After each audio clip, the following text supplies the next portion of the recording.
चलिए दोस्तों, रिव्यू करते हैं अब इंग्लिश का।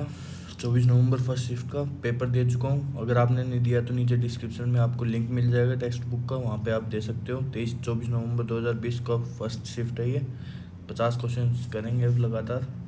कर तो चुका ही हूँ, बस हम रिव्यू करेंगे कहाँ हमने गलती की है और कहाँ हम इम्प्रूव कर सकते हैं। और आप भी क्वेश्चन कीजिए, वीडियो को पॉज कीजिए, आप खुद ट्राई कीजिए, मेरा फिर आंसर देखिए एंड देन इनका देखिए टेक्स्ट बुक वालों का, और तीनों में से जो आपको अच्छा लगे वो आप याद कर लीजिए। चलिए तो फिर स्टार्ट करते हैं। तो देखिए यार, इसमें 116 नंबर आए थे 24 नवंबर 2020 वाले में, जिनमें से अगर मैं बात करूं, इंग्लिश में मेरे आए हैं 26 नंबर, दिख रहे होंगे आपको।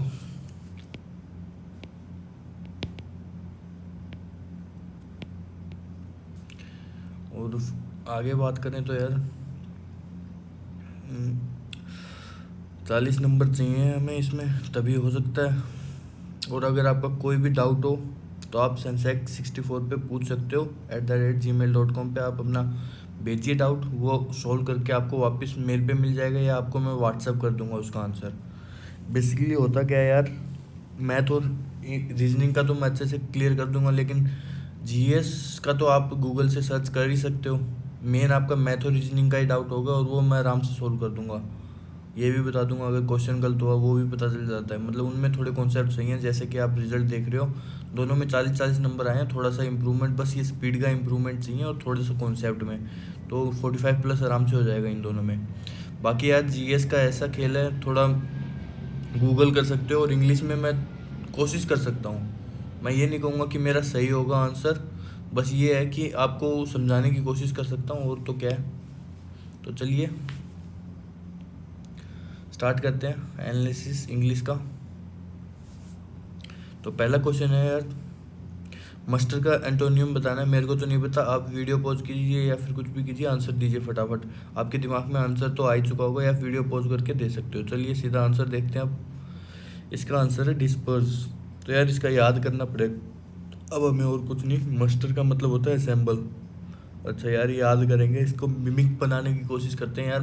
मस्टर असेंबल ट्रूप्स, इसे स्पेशली फॉर इंस्पेक्शंस और इन प्रिपरेशन फॉर बैटल। तो यार एक तरह से असेंबल करना ही मस्टर को बोलते हैं, मस्टर असेंबल।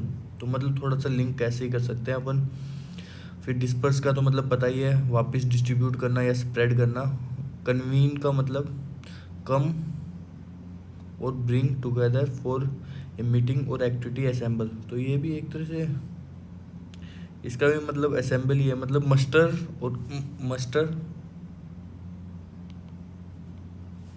कन्वीन दोनों का मतलब एक ही है। मोबिलाइज, मोबिलाइज का मतलब क्या है यार,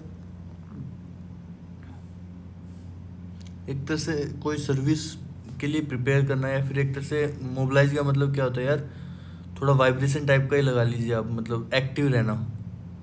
अगर मैं आपको बोलूँ तो एक्टिव सर्विस देना, ये ठीक है। मतलब मोबिलाइज का मतलब यही होता है।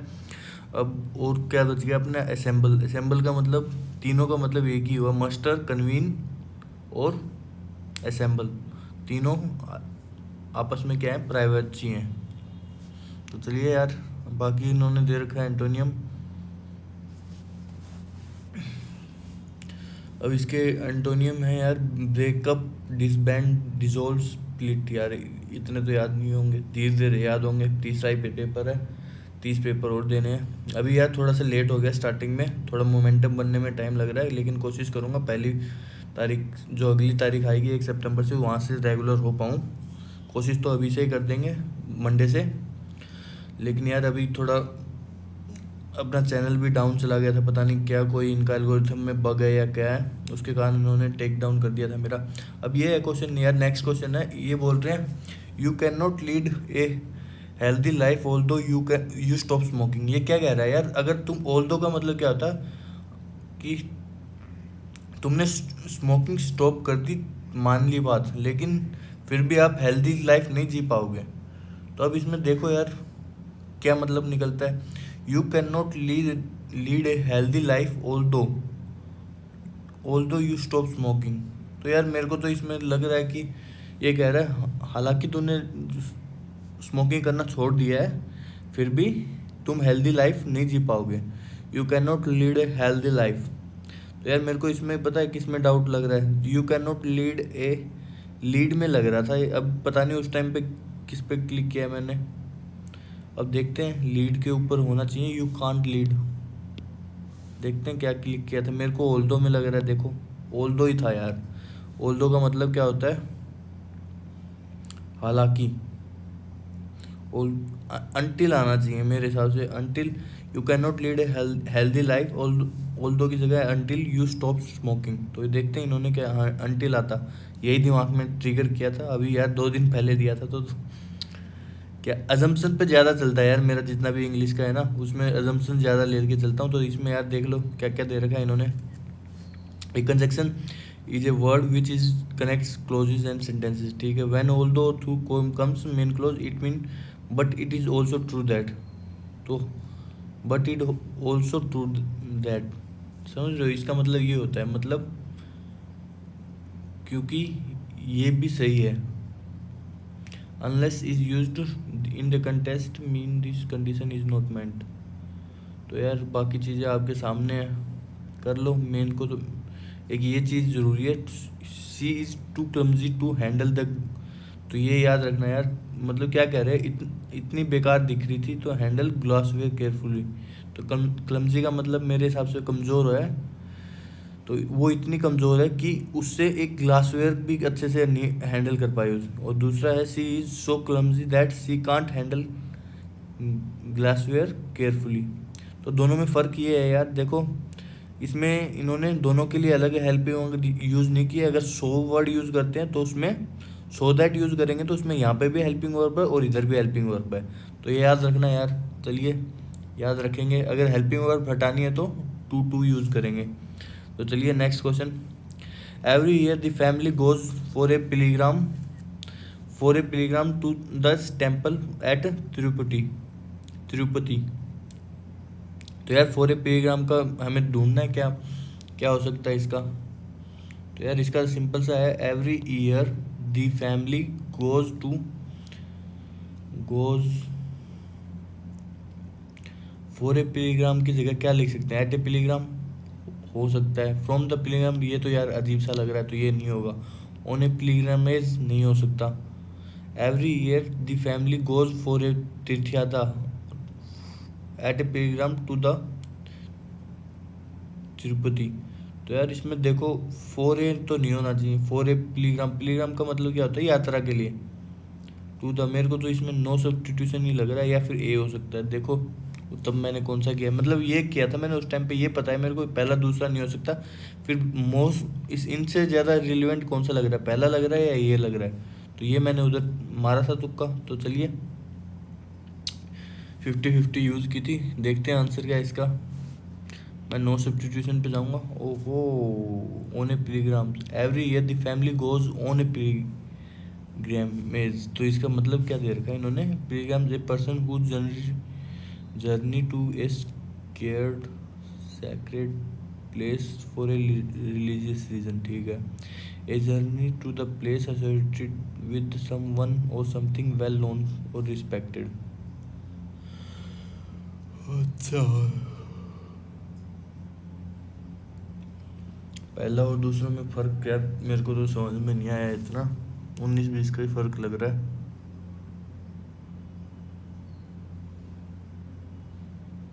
तो मेरे हिसाब से यही मतलब निकल रहा है कि पिलीग्रामेज को हम यूज़ करेंगे तब जब हम किसी स्थान पे जा रहे हो।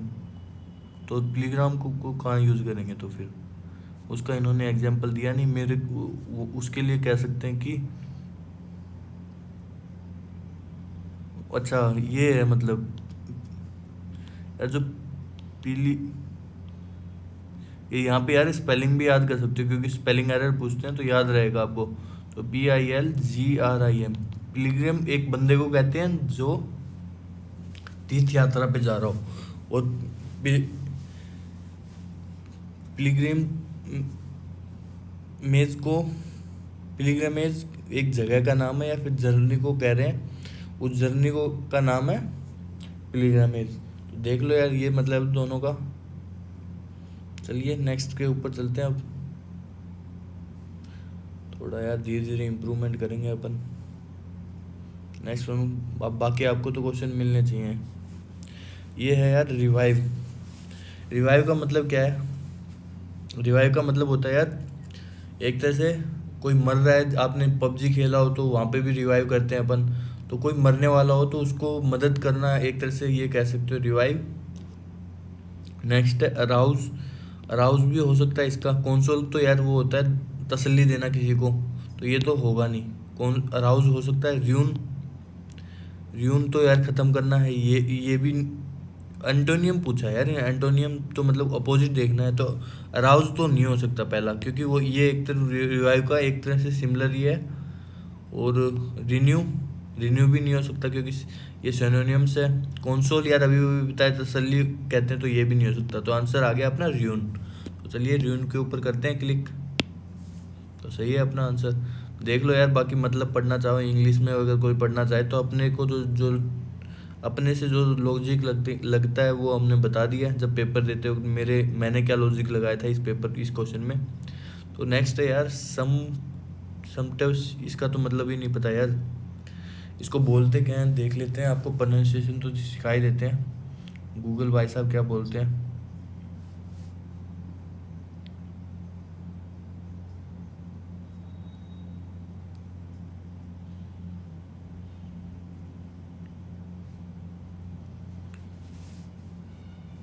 Sumptuous. Sumptuous. समट्यूअस बोलते हैं इसको, ठीक है। तो आपको याद करना हो तो यार कर सकते हो। SUHMP, पहले सम्प बोलो और फिर उसके बाद ट्यूब बोलो, एंड देन उसके बाद आप बोलो UHS। तो समट्यूअस याद रहेगा, समट्यूअस बोलते हैं इसको। अब इसका मतलब देख लेते हैं क्या है। पहले इन्होंने पूछा है सिनोनियम पूछा है इसका, तो सिनोनियम्स मतलब सिमिलर वर्ड। तो सिमिलर वर्ड होता है ओपुलेंट। ओपुलेंट का मतलब क्या है यार? ओपुलेंट ऑस्टेंशियली रिच या फिर लग्जरियस और लेविश। तो ओपुलेंट यार सबसे ज़्यादा अमीर आदमी को कहेंगे। तो याद कर सकते हो यार ये समटुअस, SUMPTUOUS, समटुअस, ओपुलेंट, समटुअस, ओपुलेंट, ये दोनों क्या है? सिनोनिम्स हैं। तो याद रहेगा समटुअस। तो यार टाइकून आ रहा है, देखो यार समटुअस है ना, तो टाइकून का यहाँ से याद कर लो यार टुअस को। तो टाइकून मतलब बहुत अमीर है, तो इसको एक टाइकून भी यूज़ कर सकते हो आप। टाइकून बिजनेस पर्सन के लिए यूज़ करते हैं, तो मैं टाइकून जितने भी होते हैं सारे रिच ही होते हैं। तो याद रहेगा ये। बाकी है ब्रफ्ट। ब्रफ्ट का मतलब क्या है? लैकिंग। तो मतलब लैग करना उसको ब्रफ्ट बोलते हैं। मेगर यार धुंधलापन या फिर क्वालिटी में लैकिंग इन क्वालिटी। स्टिंगटी मतलब unwilling to give or spend ungenerous. तो यार ये भी याद कर लेना, मतलब अनविलिंग टू गिव मतलब देने में हिचकिचाना। तो याद कर सकते हो यार स्टिंगी का मतलब ये है। तो चलिए अब नेक्स्ट पे चलते हैं।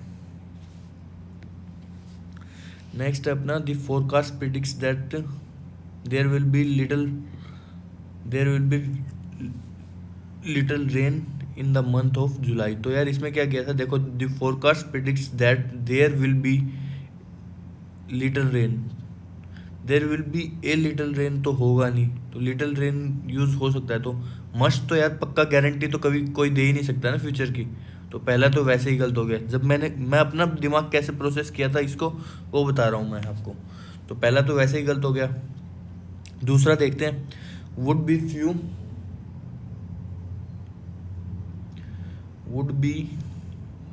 Few rain. वुड बी तो नहीं होगा यार, ये पास्ट एक तरह से अज्यूम करने टाइप का है। शुड बी मैनी रेन, तो शुड भी नहीं होगा, हमेशा ये विल बी में ही होगा फ्यूचर की बात करें तो हम। तो नो सब्स्टिट्यूशन आंसर होगा इसका। तो आंसर क्या आ गया अपना? डी। तो चलिए देखते हैं डी है क्या। मैंने तो यही मारा था, चलिए सही हो गया। बाकी देख लो यार लिटिल और दी लिटिल का मैं अच्छे से एक अलग वीडियो में समझाऊंगा मतलब क्या है। चलिए यार अब नेक्स्ट वीडियो में नेक्स्ट क्वेश्चन पे चलते हैं। अब इसका मतलब तो पता ही नहीं यार। इसमें जैसे इस टाइप का क्वेश्चन आया था ना, तो इसमें स्पेलिंग का तो अगर आपको पता हो ना तो ही तुक्का मारो, क्योंकि चारों वर्ड क्या है, एक तरह से चारों सिमिलर ही हैं। पहला भी सिमिलर है, दूसरा भी, तीसरा भी, प्रोनाउंसिएशन तीनों की चारों की सिमिलर है, इसलिए हम इनके ऊपर रिस्क नहीं ले सकते थे, इसलिए मैंने 9 सेकंड में ही कर दिया। बाकी ये 2 सेकंड में स्किप होने वाला चाहिए क्वेश्चन है। अगर आता आता था तो फटाक से मैं टिक मार देता, अदरवाइज इतना टाइम नहीं लगता। तो यार इसको याद कर लेना। इसकी प्रोनाउंसिएशन भी बता देता हूँ आपको, वेंजियांस बोलेंगे, क्या बोलेंगे इसको।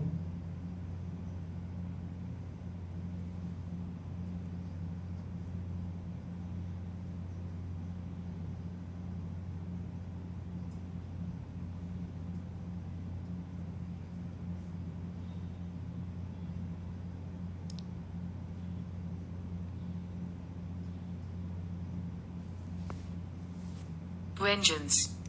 इसको बोलते हैं वेंजेंस। Vengeance.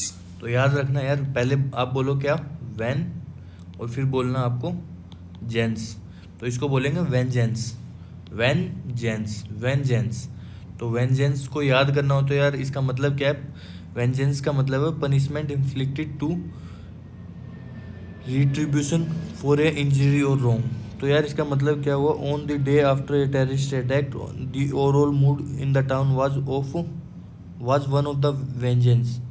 तो मतलब एक तरह से ये क्या कह रहा है, पनिशमेंट इन्फ्लिक्टेड या और रिट्रीब्यूशन एग्जैक्टेड फॉर एन इंजरी और रॉन्ग। इसका तो इन्होंने बहुत अजीब सा मीनिंग दे रखा है, बाकी मैं गूगल करके बता देता हूँ आपको इसका मतलब क्या है।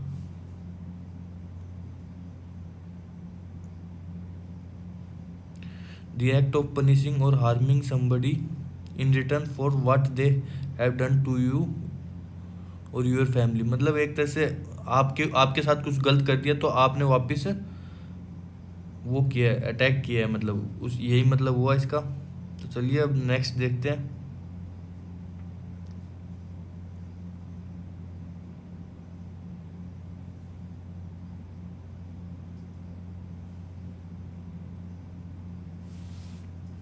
बाकी तो सेम ही सिमिलर वर्ड हैं, तो और किसी को देखने की जरूरत नहीं है। ये गलत हुआ है यार, ग्रामर का क्वेश्चन था, तो देखते हैं अब फिर दोबारा से अज्यूम करते हैं उस टाइम पे मैंने क्या लॉजिक लगाया था, अब क्या पता सही लॉजिक लगा लूँ या सिमिलर लॉजिक लग जाएगा। लेकिन आपको ये पता चल जाएगा एक नॉर्मल स्टूडेंट क्या रिएक्शन देता है, उसके बाद देख लेंगे यार रिजल्ट क्या आता है।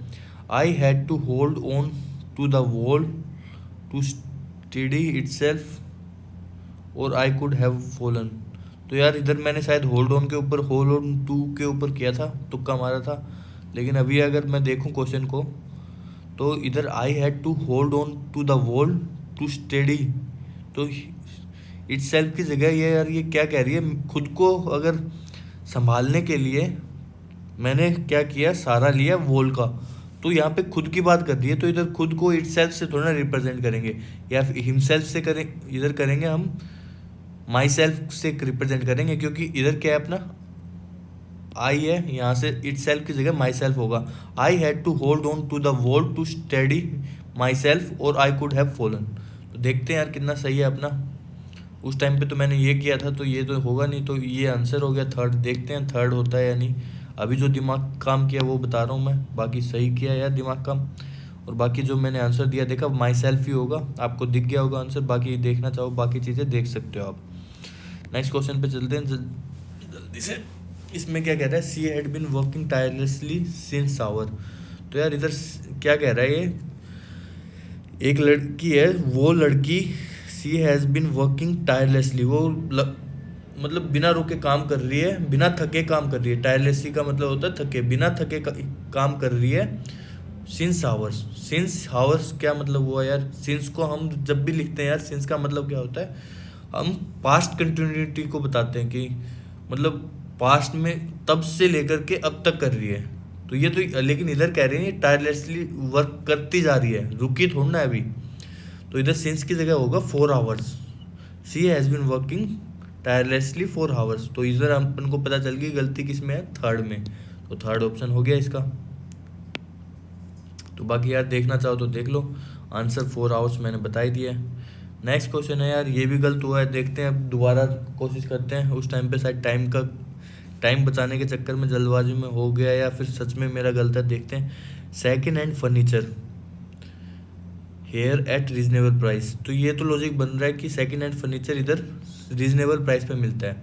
तो यार इसका देखो वर्थ तो होगा नहीं, क्योंकि बिक रहा है अभी भी।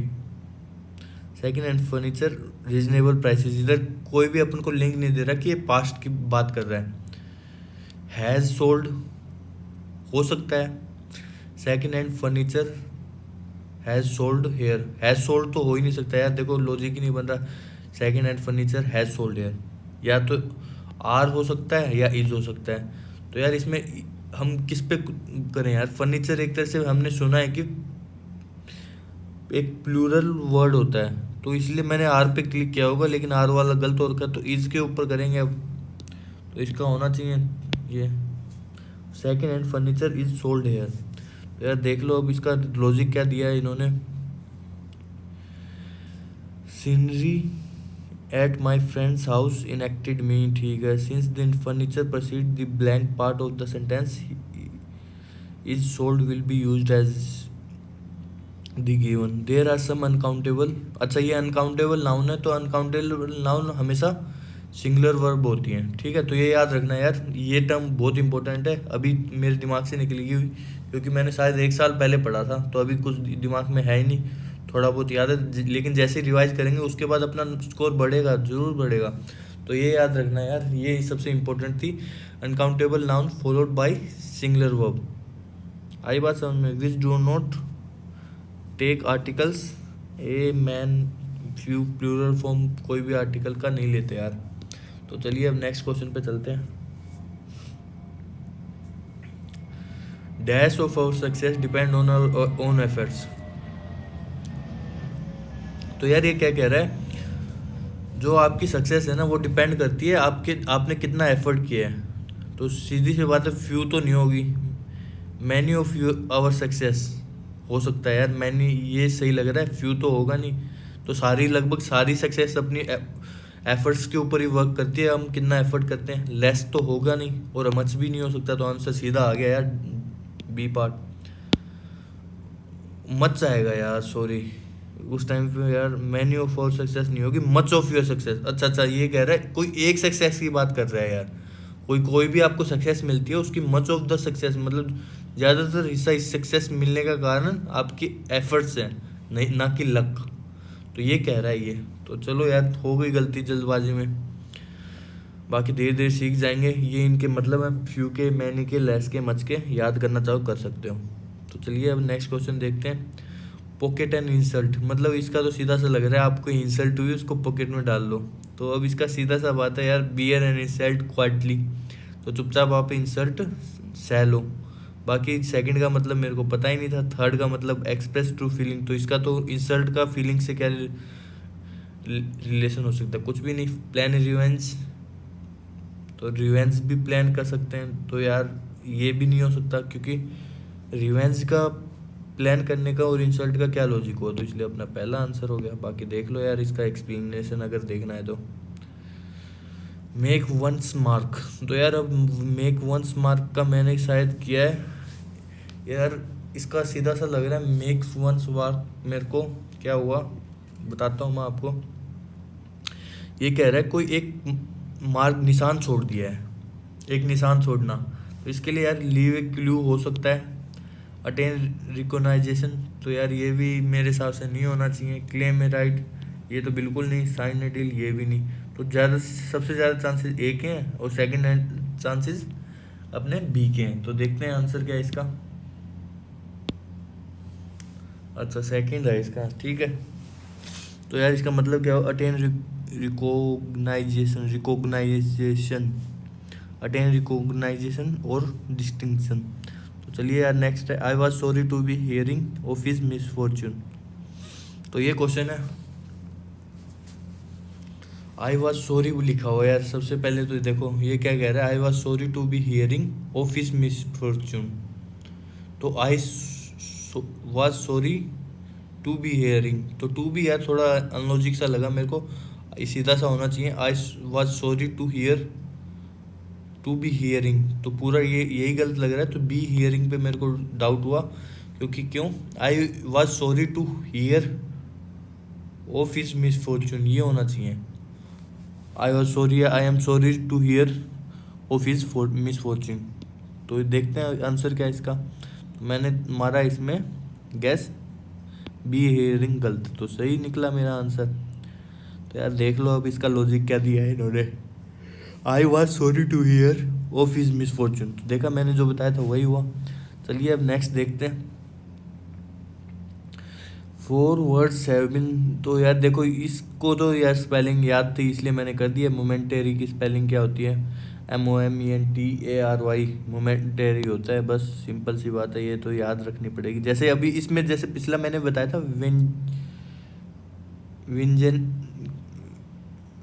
वेंजेंस वेंजेंस का मैंने बताया था, वैसे ही इधर उसका मेरे को कुछ पता नहीं था स्पेलिंग वगैरह का, तो इसलिए मैंने उसको छोड़ दिया। तो इधर वेंजेंस का मतलब क्या होता है वो आप अभी कमेंट सेक्शन में बताइए, अगर आपको अभी जस्ट याद है बिना देखे। चलिए अब नेक्स्ट पे चलते हैं। अब ये यार इस टाइप के सबसे इजी क्वेश्चंस होते हैं, तो आप इनको कर सकते हो बिना उसके किए। तो पहला क्वेश्चन है यार, necessity they say is the mother of inventions, doctor Burjor B Banaji pioneer of LASIK surgery in India has dash over a dozen instrument. तो ये कह रहे हैं कि लगभग 1 दर्जन जितने इन्होंने सर्जिकल इंस्ट्रूमेंट बनाए हैं। तो बनाना किसको बोलते हैं यार, पाए ढूंढे तो नहीं है, तो ये तो पहले ही गलत हो गया। रिकवर्ड, तो रिकवर पहले से थोड़ी ना बने हुए थे जो उनको रिकवर करेगा, तो ये भी गलत हो गया। डिस्कवर्ड यार उसके लिए यूज़ करते हैं जब एक तरह से पैदा ही करना नई चीज़, समझ रहे हो, मतलब पहले ये एग्जिस्ट ही नहीं करती थी। तो ये एक तरह से आप ये समझिए यार, कोई एलिमेंट को पैदा करना या फिर कोई फॉर्मूला डिस्कवर करना, उसके लिए यूज़ कर सकते हैं। इन्वेंट करना होगा, ये हमारे पास पहले से था चाकू, तो उससे उसी टाइप का अपन ने नेल कटर बना दिया, तो एक तरह से उस टाइप के इन्वेंट बोलते हैं। बाकी एग्जैक्ट देख लेते हैं क्या होता है इसका। इन्वेंट का मतलब होता है क्रिएट और डिज़ाइन, बी द ओरिजिनेटर, ठीक है। और डिस्कवर के लिए फाइंड करना, ठीक है। पहला क्रिएट करना है और डिस्कवर में ढूंढना है, तो दोनों का मतलब पता चल गया आपको। चलिए अब नेक्स्ट क्वेश्चन है, इसमें फिर आगे आया when dash senior eye surgeon at Max Eye. तो यार इसमें देखो when senior eye surgeon at Max Eye है care started LASIK there were dash surgeon.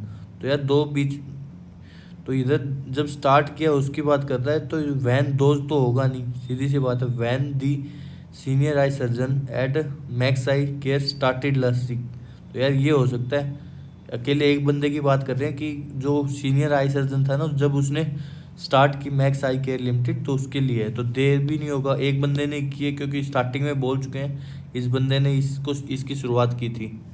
तो चलिए यार नेक्स्ट क्वेश्चन देखते हैं। इसका क्या है दी, चलिए देख सकते हो आप। नेक्स्ट क्वेश्चन पे चलते हैं हम। तो ये भी याद रखना, ही इज एन MLA होता है, याद रहेगा।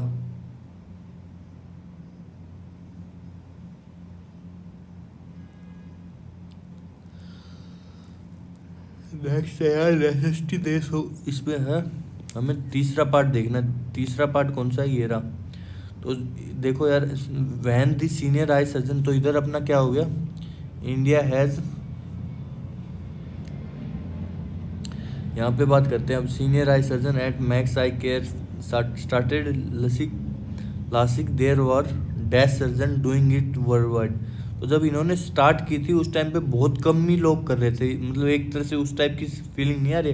And no instrument were available either, तो आगे नो है, मतलब नेगेटिव स्टेटमेंट है एंड के बाद, तो मतलब ये भी एक तरह से नेगेटिव टाइप की होनी चाहिए। मतलब तो नेगेटिव क्या होगी, बहुत कम होंगे, ज़्यादा होते तो पॉजिटिव ही होती यार। तो पहला तो मोर तो है ही नहीं, little there were little surgeons, तो सर्जन्स के लिए यार लिटिल यूज़ नहीं करते अपन। जब हम जिनको गिन नहीं सकते ना, जैसे वाटर होता है जिसको हम गिन नहीं सकते, तो उसके लिए लिटिल यूज़ करते हैं। जिनको गिन सकते हैं उनके लिए फ्यू वर्ड होता है, तो इसलिए आंसर हो गया फ्यू। एनी यूज़ करेंगे नहीं। तो चलिए अब आंसर देखते हैं इसका। फ्यू देख सकते हो यार, इनका मतलब भी दे रखा है नीचे। चलिए नेक्स्ट क्वेश्चन पे। ये है फोर्थ पार्ट, देखना है हमें फोर्थ पार्ट क्या कह रहा है। And no dash instrument were available other. No specific हो सकता है आंसर, हाँ हो सकता है। लिमिटेड, नो लिमिटेड तो यार कोई लॉजिक नहीं बना। No exact instrument were available either, तो ये भी नहीं हो सकता। करेक्ट, ये भी नहीं हो सकता। तो स्पेसिफिक की बात कर रहे हैं तो स्पेसिफिक ही होगा इसका आंसर। चलिए नेक्स्ट क्वेश्चन पे चलते हैं। नेक्स्ट है यार, the select the most appropriate option, fill in the blanks number 5। तो एज आई वॉन्ट थिंग्स, इस पे यार पहले का मतलब नहीं पता था तो मैंने इसको टिक ही नहीं किया। प्रोफिलिक का मतलब नहीं पता था। पॉपुलर, यार पॉपुलर तो यूज़ कर ही नहीं सकता। As I wanted things popular, तो स्टार्टिंग में इतनी दूर की नहीं सोच सकता कोई भी, तो ये भी नहीं होगा। तो I designed whole slew of instrument, तो ये कह रहा है कि मैं चाहता था कि इंस्ट्रूमेंट जितने भी जो चीज़ें बनाऊँ वो परफेक्ट बनाऊँ, तो इसलिए इसने सब कुछ डिज़ाइन किया। तो चलिए देखते हैं अब। ये है लॉजिक। बाकी देख सकते हो यार, मेरी इतनी इंग्लिश अच्छी नहीं है, फिर भी मैं अपना लॉजिक लगा के काम चला लेता हूँ। और लेकिन धीरे धीरे जैसे हम पढ़ते चले जाएंगे तो इंग्लिश भी इम्प्रूव हो जाएगी। तो चलिए यार नेक्स्ट क्वेश्चन के ऊपर। Eggs are sold at at the dozen, नहीं हो सकता। ये कह रहा है कि एग्स को हम डजन के भाव से बेचते हैं। तो देखो यार, एट तो होगा नहीं, टू भी नहीं होगा, तो सीधी सी बात है बाई द डजन होगा इसका। तो यार इसका याद रखना, बाई उस टाइम पे गलत हो गया, जल्दबाजी में हुआ या पैनिक में हुआ, आई डोंट नो, या फिर उस टाइम पे लॉजिक गलत लगाया होगा मैंने। बाकी देख सकते हो यार ये चीज़ें हैं। नेक्स्ट क्वेश्चन पे चलते हैं। गोडी, गोडी का मतलब यार कैसे लगाया था मैंने लॉजिक, देखो सिनोनिम सिमिलर वर्ड ढूंढना है। तो सिंपल, प्लेन, तो सिंपल और प्लेन सिमिलर सा वर्ड लग रहा है। प्रॉपर, प्रॉपर भी यार एक तरह से ये तीनों का एक बार थोड़ी सी सिमिलरिटी मिल रही है, लेकिन फ्लोसी तो मतलब थोड़ा अजीब, बिल्कुल ही अलग लग रहा है इन तीनों से। फ्लोसी मतलब नेगेटिव साउंड कर रहा है, गोडी भी नेगेटिव साउंड कर रहा है। तो इसका आंसर हो गया सीधा डी। तो डी आंसर हो गया। बस इधर मैंने ओड वन आउट का यूज़ किया, थोड़ा अपना लॉजिक यूज़ किया। ज़रूरी नहीं है आपको सबकी वो कैब आपको पता ही हो, थोड़ा आपका खुद का लॉजिक यूज़ करना सीखो तो उससे भी हो जाएगा। तो चलिए यार, घोड़ी का मतलब देखा, सो भी मतलब शो करना यार। घोड़ी थी उसके पास तो वो शो कर रहा था। ये अपना मिमिक बनाना चाहो तो बना सकते हो घोड़ी का। बाकी सबका तो पता ही है। फ्लॉसी, फ्लॉसी भी आप याद ही कर लीजिए, घोड़ी फ्लॉसी। चलो अब नेक्स्ट के ऊपर चलते हैं। डिस्पाइज,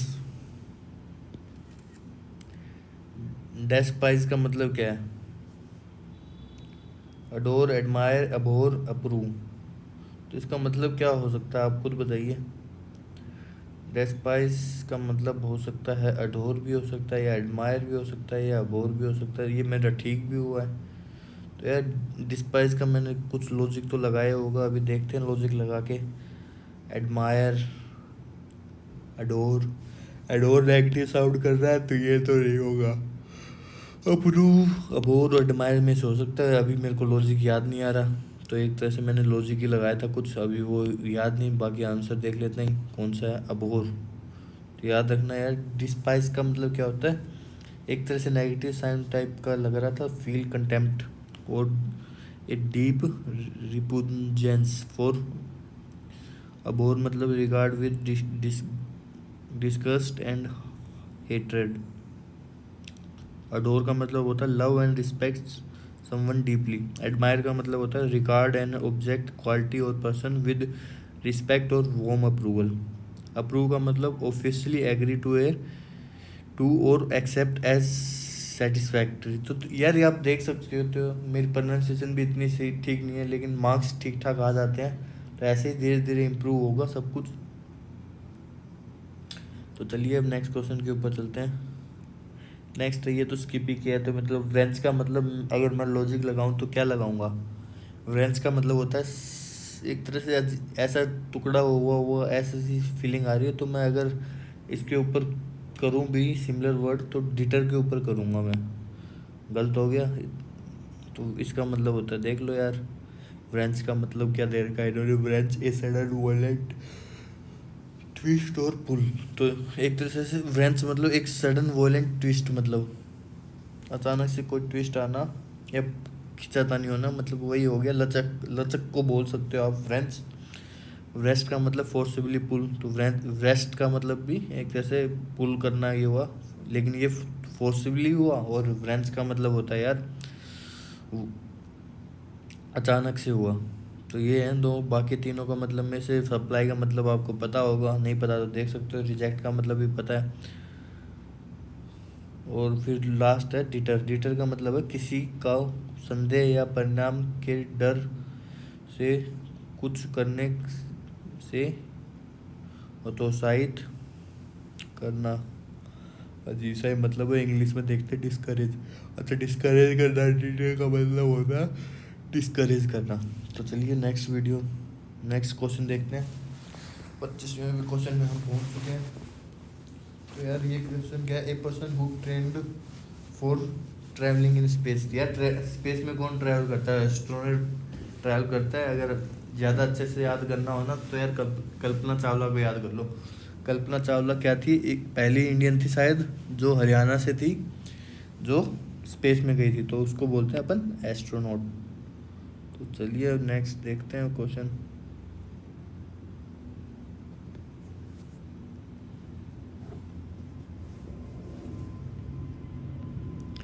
नेक्स्ट है यार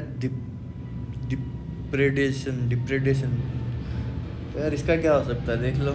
प्लंडर, डिवास्टेशन, कंस्ट्रक्शन, पिलेज। तो यार इसमें जब मैंने लॉजिक लगाना शुरू किया, क्या किया होगा मैं बता देता हूँ। इसका मतलब तो मेरे को नहीं पता, लेकिन देखो अब इसका एंटोनियम बताना, अपोजिट। तो अपोजिट बताना है तो ये तो पक्का है यार, डी लगा हुआ है तो स्टार्टिंग में डी होता है ना मोस्ट ऑफ द केसेस में। डी ई है तो वो नेगेटिव साउंड करते हैं। तो उस हिसाब से देखें तो यार इसका डिवास्टेशन तो होगा नहीं। प्लंडर का भी मतलब मेरे को पता है नेगेटिव होता है कुछ। प्लेस का मतलब मेरे को पता नहीं था इसमें, और इसमें मेरे को लॉजिक वो मारना था तुक्का। तो यार प्लेस और कंस्ट्रक्शन में ज़्यादा पॉजिटिव कौन सा लग रहा है, कंस्ट्रक्शन पॉजिटिव ज़्यादा लग रहा है, तो इसलिए मैंने सी को चूज़ किया था। तो ये लॉजिक यूज़ किया था, आप भी कर सकते हो। तो यही देखते हैं आंसर क्या है, सही निकला अपना। बाकी यार इनका मतलब देख लेते हैं, मतलब तो मेरे को भी नहीं पता। तो डिप्रेडेशन का मतलब क्या है, आपके सामने है एन एक्ट ऑफ अटैकिंग और प्लंडरिंग। तो यार इसको बोलते कैसे हैं यार, बहुत बड़ा है।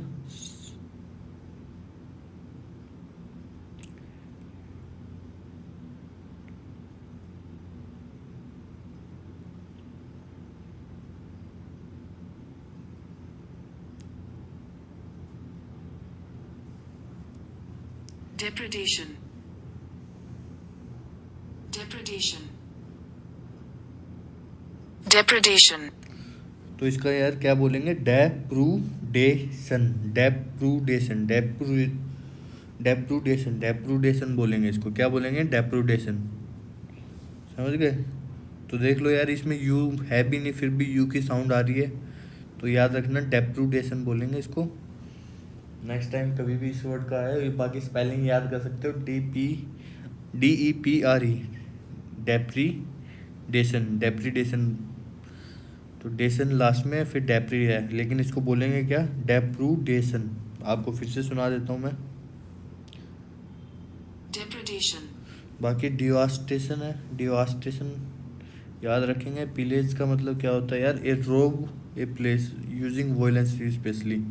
तो देख लो यार, आपको मैं जो बोला था नेगेटिव साउंड करेगा, तो an act of attacking negative मतलब हुआ, कंस्ट्रक्शन पॉजिटिव लग रहा था मेरे को, plunder steel goods from typically using force. देखा, प्लंडर का मतलब भी वही है, चोरी करना। और इधर याद करना चाहो तो याद कर सकते हो आप।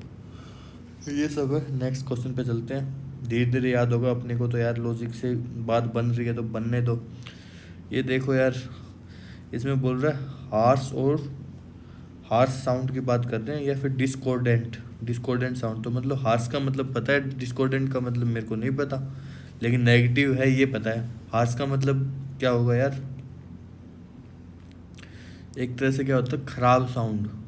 और इसका वन वर्ड सब्स्टिट्यूशन पूछा है तो यार मोनोटोनी तो नहीं होगा, मोनोटोनी हारमोनी कैको, ये यार थोड़ा पढ़ा हुआ है तो इसलिए याद है मेरे को। जब आवाज़ से रिलेटेड होता है तो वो कैकोफोनी कहलाता है। ये देख लो यार, मोनोटोनी किसको कहेंगे? Lack of variety and interest. Harmony किसे कहेंगे? The quality of forming a pleasing and consistent whole. Symphonic किसे कहेंगे? N elaborate. सिफोनी तो यार म्यूजिक से होगा तो थोड़ा सा लग रहा है सिफोनी म्यूजिक से होगा, हारमोनी शांति से होगा या फिर उससे रिलेटेड होगा। हारमोनी क्या है लेकिन मतलब pleasing and consistent on a whole. तो देख लो यार, नेक्स्ट क्वेश्चन पे चलते हैं अब। The dates when day and nights are equal length. The dates when day and nights are of equal length. The dates when day and nights are of equal length. जब दोनों date और दिन और रात बराबर होते हैं तो उसको क्या बोलते हैं यार? इक्लिप्स। देखो इसमें भी फिर मैंने लॉजिक ही लगाया था। देखो इसका सोलिस्टिल तो थोड़ा स्पेशल वर्ड लग रहा है, इक्लिप्स भी मेरे को, इक्लिप्स इसको बोलते हैं यार। ये सर्कल है और ये बड़ा सा बना दोगे अंडे जैसी शेप होती है ना, उसको इक्लिप्स बोलते हैं। अब बोलते हैं स्टेलर। स्टेलर भी थोड़ा स्पेसिस का वर्ड लग रहा है तो इसलिए मैंने किया इक्विनॉक्स। तो मतलब इक्वल का स्टार्टिंग का लेयर का है ना इन्होंने, तो बस अपना इक्विनेस हो गया। ये लॉजिक लगाया था मैंने। बाकी देख लो यार, इसका मतलब सबका मतलब पढ़ना चाहो तो यार ये है। तो जो मैं लॉजिक दे रहा हूँ यार इसलिए दे रहा हूँ क्योंकि एक तरह से आप देख रहे होगे थोड़ा लॉजिक लग रहा है तो एक मिमिक भी बन रहा है आपके लिए। मेरे लिए वो लॉजिक है लेकिन आपके लिए मिमिक हो सकता है, क्योंकि ये कर सकते हो यार, सेंसेक ने लगाया था ये पैटर्न तो आपके शायद दिमाग में घुस जाए। तो यही चीज़ है। नेक्स्ट क्वेश्चन पे चलते हैं अब। Select the wrongly spelled word. Beagle. इसमें यार मैंने छोड़ ही दिया था क्योंकि किसी का मतलब मेरे को पता ही नहीं था। तो यार इसमें सीज की स्पेलिंग सही है तो फोर्थ तो डी होगा। बिहेव हो सकता है तीसरा ऑप्शन। बीमोन भी ठीक लग रहा है मेरे को, बिगाइल भी सही लग रहा है तो मैं तीसरे पे जाऊंगा, देखते हैं। चौथा हो बीसीजी गलत है तो इसकी स्पेलिंग क्या है यार? बी साइज है। अच्छा, सीज की स्पेलिंग यार जहाँ तक मेरे को पता है यही होती होगी, ऐसा ही जी। तो सीज की स्पेलिंग ही गलत थी इसमें, ध्यान से देखा ही नहीं। चलो नेक्स्ट क्वेश्चन पे चलते हैं बिना टाइम वेस्ट करते हुए। नेक्स्ट है यार, a dark bedroom for a number of people in an institution. तो यार इसका मतलब क्या हुआ कि इसका तो यार वो लग रहा है ए लार्ज बेडरूम, बहुत बड़ा बेडरूम है जिसमें कई लाख सारे लोग आ सकते हैं। तो यार इसके लिए मैंने चैम्बर किया था, चैम्बर गलत हो गया। तो डोरमिटरी भी हो सकता है और ऑडिटोरियम तो यार खड़े होते हैं। बेडरूम की बात हो रही है तो ऑडिटोरियम तो नहीं होना चाहिए। बाकी अपार्टमेंट भी हो सकता है, लेकिन लार्ज बेडरूम की बात हो रही है, अपार्टमेंट तो बेडरूम थोड़ी ना होता है। तो इसका आंसर मेरे को लग रहा है पहला। तो याद रखना यार, डोरमिट का मतलब ही यार वो चीज़ होती है जो एक तरह से स्लीपिंग से रिलेटेड होता है, मतलब डोरमिट जहाँ तक मेरे को पता है। तो ये कर सकता था लेकिन मैंने चैम्बर पे किया, पता नहीं क्यों मेरे को बैरक टाइप की फीलिंग आई चैम्बर से। तो लेकिन चैम्बर तो यूज़ फॉर पब्लिक इवेंट। अच्छा, चैम्बर को भी पब्लिक इवेंट्स के लिए यूज़ करते हैं, चलो याद रखेंगे। नेक्स्ट है परस्यू। परस्यू का मतलब तो पता ही होगा आपको कि मैं एमबीए परस्यू करने जा रहा हूँ, मतलब कंप्लीट करने जा रहा हूँ या फिर मतलब उसको उसको स्टार्ट करने जा रहा हूँ। विशियस रॉन्गली स्पेल्ड वर्ड पूछ रहे हैं तो विशियस की स्पेलिंग भी ठीक लग रही है मेरे को, लेकिन मतलब नहीं पता था मेरे को। टायरनी, इसका भी मतलब नहीं पता था। रेजिस्टेंस RESISTANC, इसकी भी सही लग रही है तो मेरे को थर्ड लगा इसमें, तो मैंने शायद थर्ड ही तुक्का मारा। मतलब हालांकि मेरे को इसका मतलब नहीं पता था। जो आपको प्रोनाउंसिएशन करते वक्त दिक्कत हो ना, तो उस पर ज़्यादा कॉन्फिडेंस आता है कि हाँ भाई इसको प्रोनाउंसिएशन करते वक्त दिक्कत आ रही है तो कोई गलती होगी इसमें। इस हिसाब से मैंने किया था इसका आंसर। चलो नेक्स्ट क्वेश्चन पे चलते हैं। फास्टन द सीट बेल्ट, मतलब टाइट ही मतलब होगा। फास्टन द सीट बेल्ट कहीं पे सुना है आपने? तो फास्टन का मतलब टाइट होता है यार। सिनोनियम पूछा है तो सिमिलर वर्ड, अलो हो नहीं सकता, एफिक्स नहीं हो सकता, हरी नहीं हो सकता, तो होल्ट होना चाहिए मेरे हिसाब से। देखते हैं इसका क्या मतलब है। एफिक्स होता है यार, चलो याद रखेंगे। फास्टन का मतलब क्या है? फास्टन द सीट बेल्ट तो मतलब फिक्स होता है यार, बिकम फर्मली फिक्स टुगेदर और इन पोजीशन और क्लोज, जकड़ना। अच्छा, फास्टन का मतलब जकड़ना, बस मैं मतलब ही अलग ले गया उसका। चलो, एफिक्स का मतलब भी यही होता है, एक चीज़ को दूसरी चीज़ से बांधना। एफिक्स का मतलब समझ गए? चलो नेक्स्ट क्वेश्चन देखते हैं। Dash you deserve credit for the success of the show. इसका तो यार सिंपल सा था यार, पहला नो लेस तो हो नहीं सकता, पढ़ के देख लो। No less you deserve credit for the success, कुछ लॉजिक बना? नहीं। Such that you deserve the, नहीं बना। नन बट यू, हाँ ये बन रहा है, none but you only if, तो वैसे ही नहीं बनेगा। कोई भी नहीं लेकिन आप, only none but you deserve the, मतलब और कोई नहीं, सिर्फ आप डिजर्व करते हो। तो ये थोड़ा लगा साउंड बढ़िया कर रहा था, तो मैंने इस पर टिक कर दिया। बाकी इनका यार मतलब पढ़ना चाहो पढ़ लो, लेकिन मैं तो इस टाइप के कॉन्सेप्ट जब पढ़ने स्टार्ट करूँगा तभी करेंगे इनको। तो चलिए नेक्स्ट क्वेश्चन के ऊपर। Arrangement of events according to dates of occurrence. तो ये है यार, arrangement of events according to the dates of occurrence. Arrangement of events according to the date of occurrence. Arrangement of events according to dates of occurrence, तो ये कह रहा है यार, क्रोनोलॉजी तो सुना ही होगा। इसका तो सिंपल सा था यार, मैंने बाकी चीज़ों का मतलब पता है या नहीं पता, लेकिन अमित शाह जी बहुत फेमस हुए थे इसके लिए। आप क्रोनोलॉजी को समझिए, तो ये चीज़ आ गया। चलिए नेक्स्ट पे चलते हैं। अब ये पूछ रहा है select the correctly spelled word.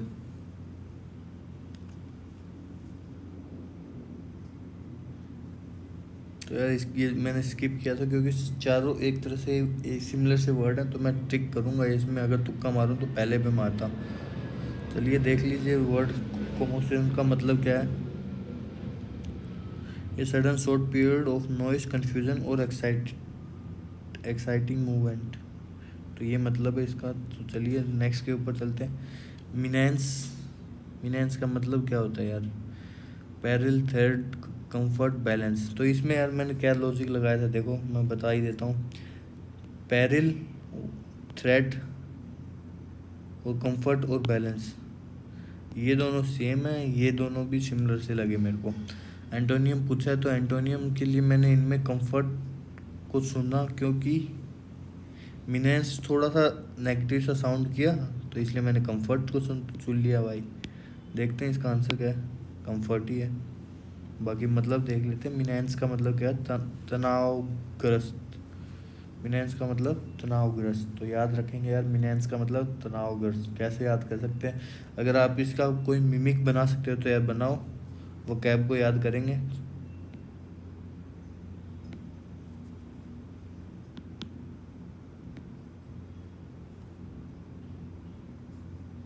चलिए नेक्स्ट क्वेश्चन पे। Have either you been to the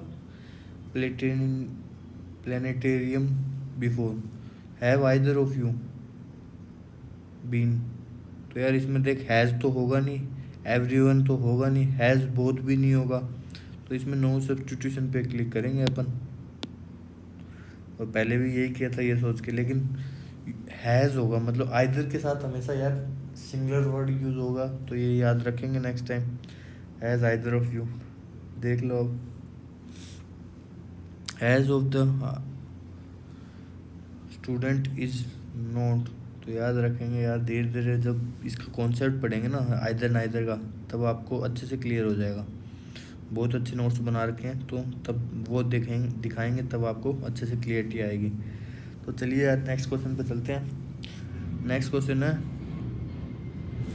rise to the occasion.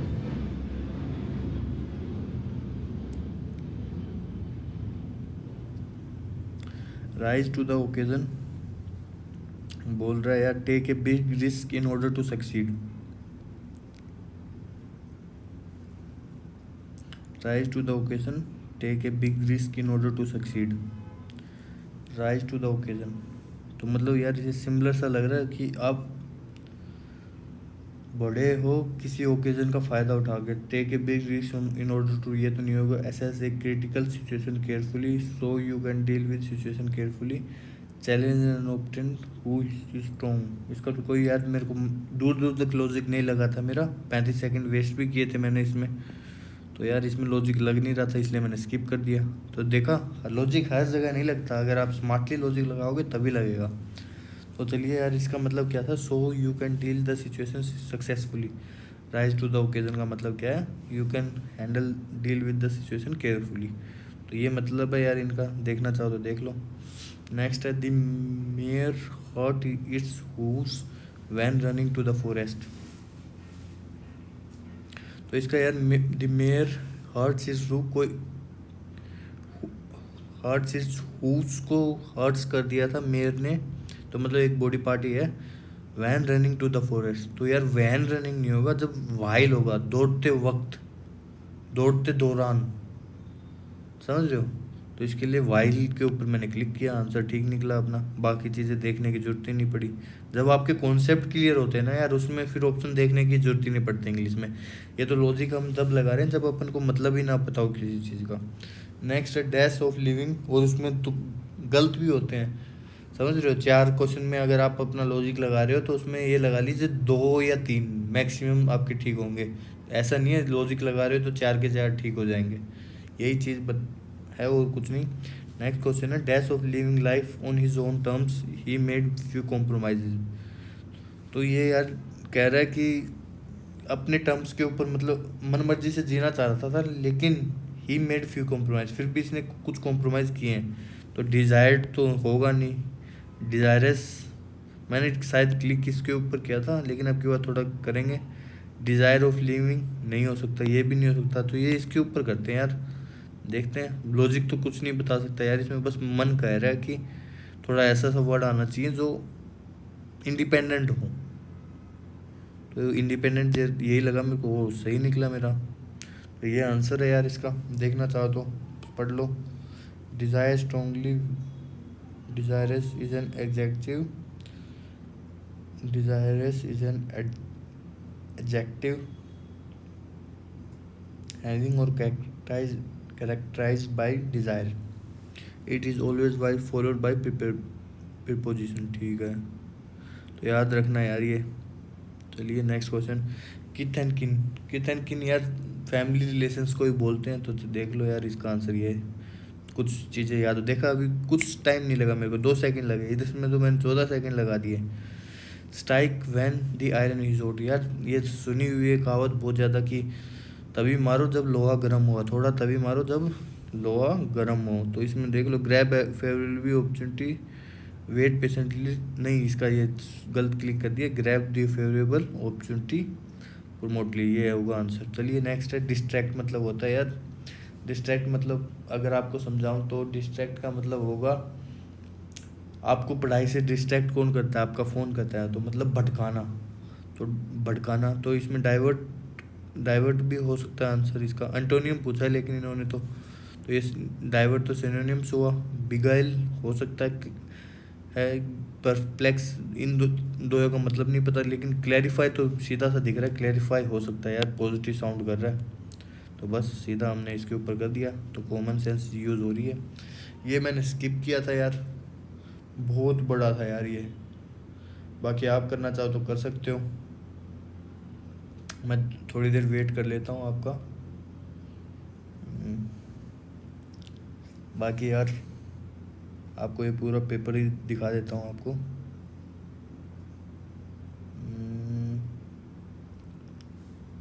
अभी भी बात नहीं बनी, बहुत बड़ा है, थोड़ा और बड़ा करता हूँ मैं इसको, अब बात बन जाएगी। तो देखो यार ये इसका पेपर था, तो नेक्स्ट पे चलते हैं अब। ये नेक्स्ट है, ये थर्ड है, और ये फोर्थ है, ये फिफ्थ है, तो आप कर लेना यार, इसके ऊपर टाइम वेस्ट नहीं करते हैं। मेरा मन बिल्कुल भी नहीं है इतना बड़ा पढ़ने का, और शायद आपका भी नहीं होगा। बाकी कोई ट्राई करना चाहे तो कर सकता है। तो यहीं पे इस वीडियो को ख़त्म करते हैं, मिलते हैं नेक्स्ट वीडियो में। Thank you.